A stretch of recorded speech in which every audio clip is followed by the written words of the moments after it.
What's up, everybody? Welcome back to my YouTube channel, Richard on Data. If this is your first time here, my name is Richard, and this is the channel where we talk about all things data, data science, statistics, and programming. Subscribe for all kinds of content just like this, and hit the notification bell so YouTube notifies you whenever I upload a video.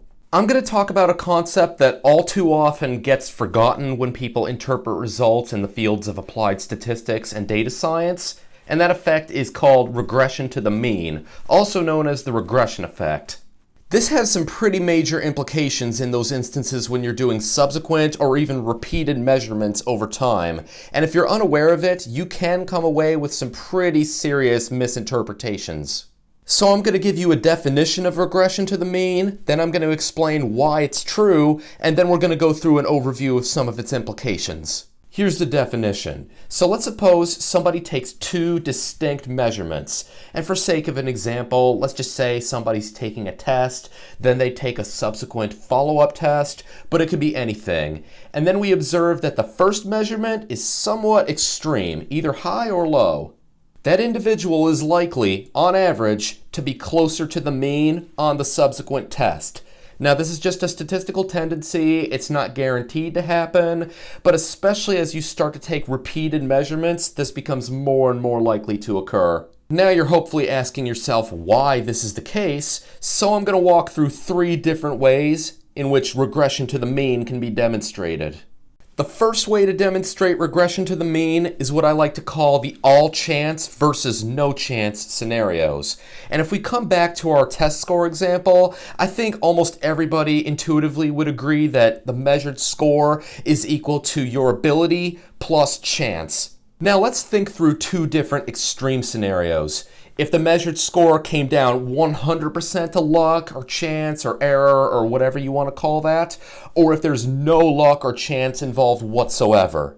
Let's think about the z-scores here. So if it all came down to chance, then we would expect the z-score of the measurement to be equal to 0, right?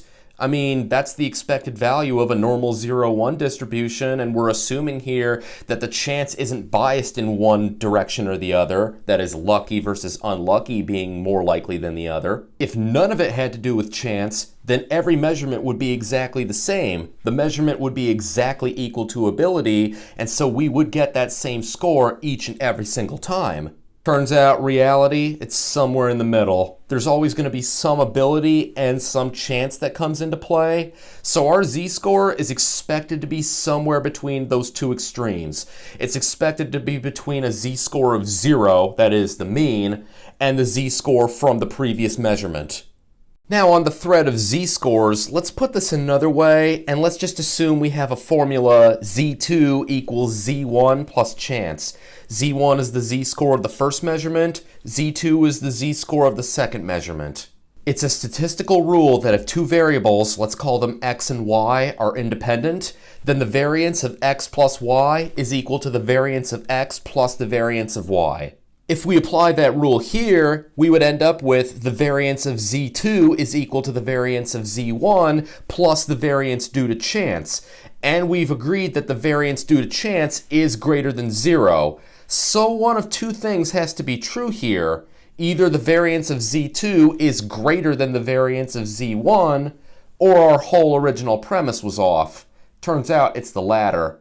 It turns out that for the variance of z1 and z2 to be equal, and for the variance of sums rule to hold true here, z2 has to equal c times z1 plus chance, where c is some constant between 0 and 1.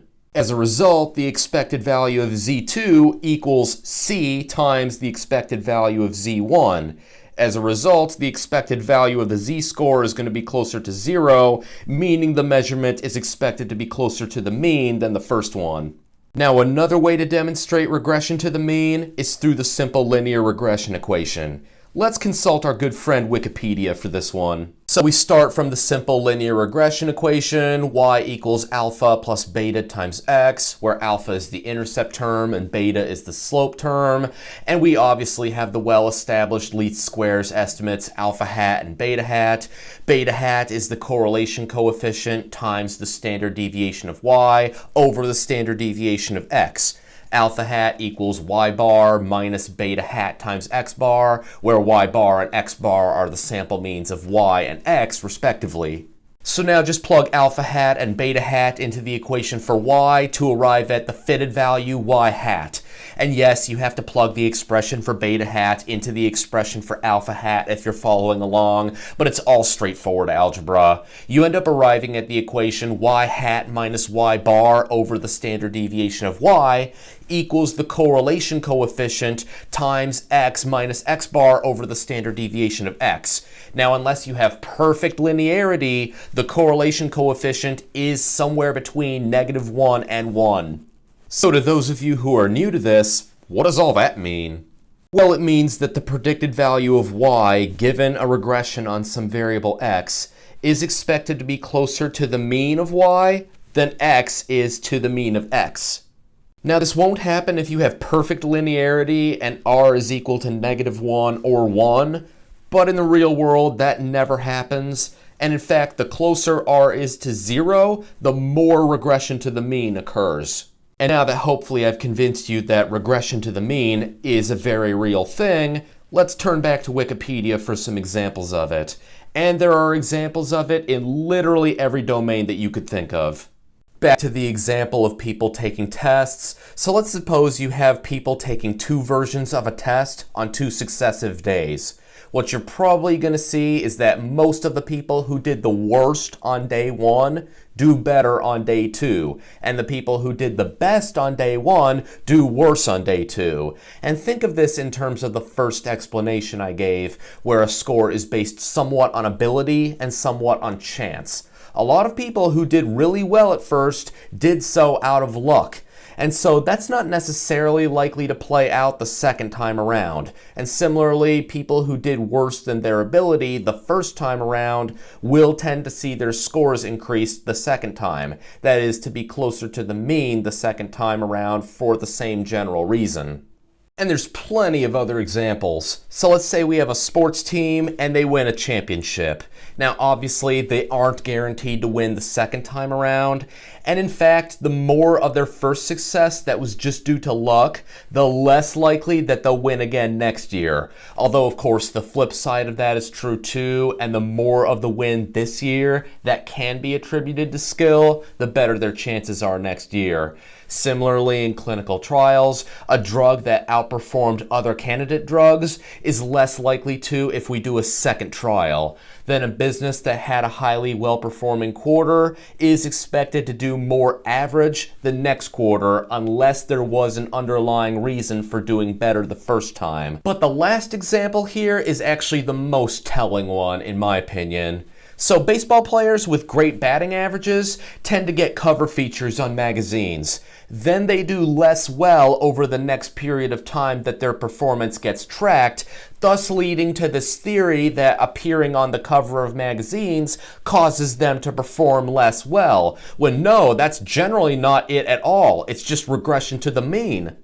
And that's really the biggest takeaway here. We all want to attribute improvements or declines due to something causing that improvement or decline, when in reality, we would expect to see some of these things naturally just because of regression to the mean. This is something any applied statistician or data scientist needs to keep in mind, because if you're unaware of this, you're likely to make some serious interpretation errors and fall back into your own preconceived notions. And you should always ask yourself this question: can we rule out that whatever we're observing is just due to the regression effect?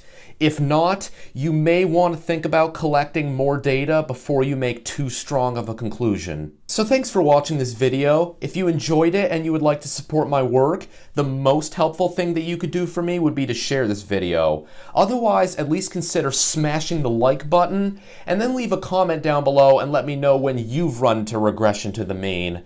Then I'll see you all in the not so distant future. Until then, Richard, on data.